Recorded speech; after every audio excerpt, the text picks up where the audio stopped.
Hi friends, current affairs daily fresh updates. జాతీయ అంశాలు, ఎన్నికల సంస్కరణలు.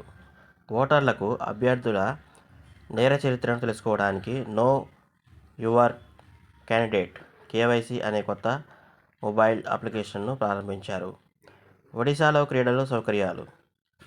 భారతదేశపు మొట్టమొదటి indoor athletics stadium, indoor aquatic సెంటర్ను భువనేశ్వర్లో ప్రారంభించారు. హైడ్రోజన్ ఇంధనం. ఆర్థిక వ్యవస్థలో హైడ్రోజన్ మరియు ఇంధన కణాలు అంతర్జాతీయ భాగస్వామ్యం. 41వ స్టీరింగ్ కమిటీ సమావేశం ఢిల్లీలో జరిగింది. భారత సైన్యం.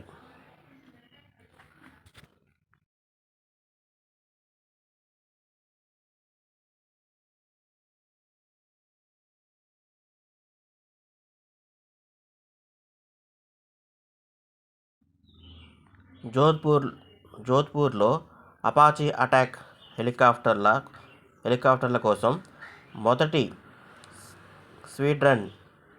స్క్వాడ్రన్ను ఏర్పాటు చేశారు. భవిష్యత్ యుద్ధాల కోసం STEAG అనే కొత్త టెక్ యూనిట్ను ప్రారంభించారు.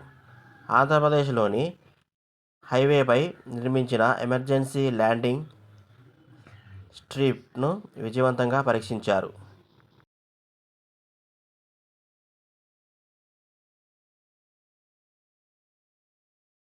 అంతర్జాతీయ అంశాలు. NASC యొక్క యూరోపా క్లిప్పర్ మిషన్ బృహస్పతి యొక్క చంద్రుడు యూరోపాను అన్వేషించడానికి ఈ అక్టోబర్లో ప్రారంభించబడుతుంది. అంటే 2024 అక్టోబర్లో ప్రారంభించబడుతుంది. నెక్స్ట్ క్రీడలు.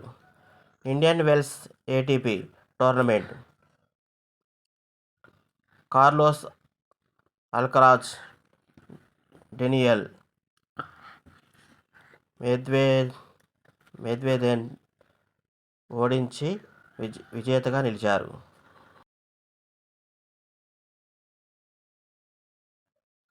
పర్యావరణం. అంగారక గ్రహంపై అగ్నిపర్వతం. శాస్త్రవేత్తలు నోక్లైస్ అనే పెద్ద అగ్నిపర్వతాన్ని కనుగొన్నారు. ద్వైపాక్షిక సంబంధాలు.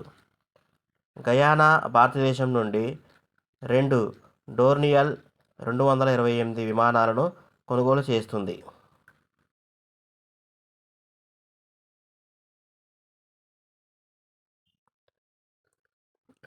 Fresh news.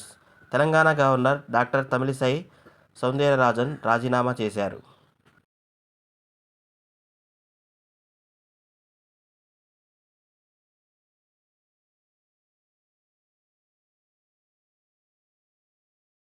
భారత రాష్ట్రపతి శ్రీ సిపి రాధాకృష్ణన్ను తెలంగాణ గవర్నర్ మరియు పుదుచ్చేరి లెఫ్టినెంట్ గవర్నర్ల బాధ్యతలను నిర్వర్తించేందుకు నియమించారు. ఓకే ఫ్రెండ్స్, ఏమన్నా మిస్టేక్స్ ఉంటే దయచేసి ఏమనుకోవద్దు. కొన్ని పదాలు పలకడానికి రావట్లేదు. దయచేసి లైక్ చేయడం మాత్రం మర్చిపోవద్దు. Thank you.